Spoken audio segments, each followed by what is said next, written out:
irrédentistes dans le Sud. Il est alors évident que les velléités extérieures de nous imposer, encore une fois, l'importation de modes de vie et de pensée contraires à nos valeurs risque de constituer un nouveau casus belli.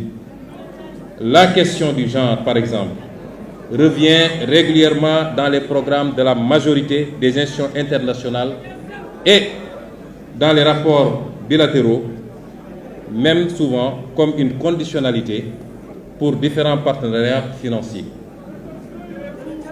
Nous pouvons noter aujourd'hui que la question des genres n'est pas nouvelle dans nos sociétés. Il ne faut pas penser que nos sociétés ne connaissaient pas ces questions.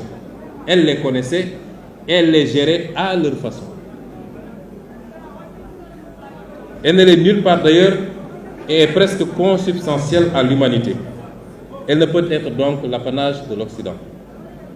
Chaque société, comme je le disais, a établi et perpétue librement ses mécanismes d'absorption des faits sociaux qu'il faut respecter dans la limite de l'humainement raisonnable. Par exemple, la France interdit la polygamie. Le polygame que je suis serait un hors-la-loi en France.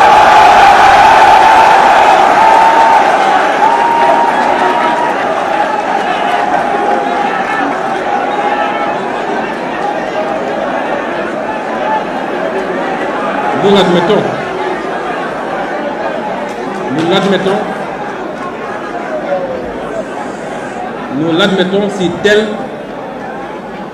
telle est la culture, le mode de vie de la France et de l'Europe.